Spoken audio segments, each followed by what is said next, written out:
Hi there, it's Claire Meredith here from Zest Payroll Solutions, and I have got a step-by-step guide for you on how to claim the Coronavirus Job Retention Scheme grant via your Government Gateway business tax accounts. Okay. First, you need to log into your Government Gateway or business tax account, and you will need to have already set up access to your PAYE online. If you haven't done this, you will need to stop and go and do it. You won't be able to make the claim without the PAYE being active on your account. If that's all okay, read the following, accept and continue.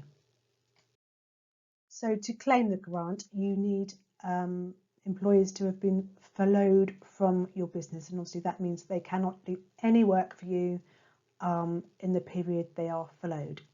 So you need to click yes and continue. Most employers will be using 80% of the normal or average monthly pay to make their furlough payments, and all of that amount obviously needs to go to the employees. So you click yes and continue. So here, if you are a limited company and you are registered for corporation tax, you need to click yes. If you are a sole trader or say a nanny employer or someone who has a carer, employs a carer in their own home, you'll need to click no, and there's some further questions on for you. But if you're a limited company, tick yes and go from here. So it's here that the corporation tax unique taxpayer reference needs inputting. That can be found on the company's tax returns, or you can ask your accountant or bookkeeper who'll have a record of that. What is the name of the employer? So obviously this needs to be the name HMRC will recognise you as, so your limited company name, your trading name, or if you're a nanny employer, the name that is associated with the PAYE account. In this section, you need to put in the dates for your claim period.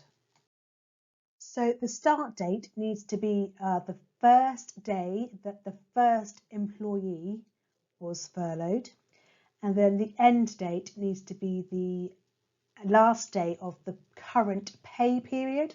So if that's, say, this month, it will be the 30th of April, or if your payroll month runs to the 5th of the month, you need to put the 5th as the end date. And you can't claim again for any date in the same period. And then confirm that that is the right date. How many employees have been furloughed in the period you're claiming for? So that's quite easy. Just add up how many are going to be included on your claim and pop the number in the box and continue. And then confirm that they've got the right number. So here is where you need to break down your claim. So the first box, you need to total up the amount of furlough pay that you're paying to your employees. So that's just the amount of the 80% that you're paying to them. And then there's a box for employers' national insurance contributions, which can be claimed on the furloughed amount. You need to watch that because obviously we're in the new tax year and there is now a new £4,000 pot of employment allowance for lots of employers, not for nanny employers or sole directors, unfortunately, but for lots of small companies they can claim that as long as their national insurance bill as employer was less than £100,000 for the last tax year. So it might be that you've got no costs at all to go in there for this month, in which case you just put 0. If not, you can put in the amount that's claimable. And then the employer minimum contributions for pension. That's a bit tricky. There's lots of employers who offer an increased amount on their pension. So basically for that, you just need to work out the furloughed amount, deduct £520 from each person and work out 3% of that. And that is the amount you can claim per person for the minimum contributions for the pension. You can then check your amounts and check that the total balances with what you have in your calculations too. So now we come to the fun part.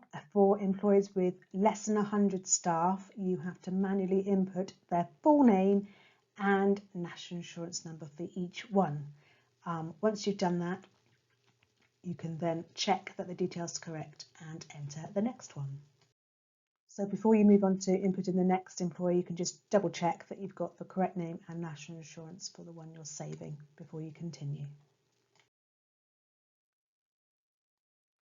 Next part is an important part. It's where you need to input your bank account details for where you want the grant payment to be paid into. So you can state it's either a business bank account or a personal bank account. Obviously, you need to put the sort code, the account number, and the Building Society roll number if it's a Building Society account. Now, this one here has been a bit of a tricky one. The postcode, there was a bit of a confusion as to whether it should be the bank postcode or the employer's postcode. I have been putting in the employer's postcode, and that's been fine. So I would put in there the postcode that the bank statements are sent to, and then obviously the property name or number underneath, and it should pop up with your address. You then just need to check that the correct address has come up there and confirm your address. Who should we contact about this claim? I would suggest that you put your name there if you're the person completing the form, with a contact telephone number, and then HMRC can call you about it should there be any problems. So that's all your input done. Now you just need to go over your answers and make sure everything is correct before you submit it. So that's it. Once your claim is submitted, you should get a claim reference number pop up, and it's really important to take a note of that or take a print out just in case you need to get in touch with HMRC about it in the future.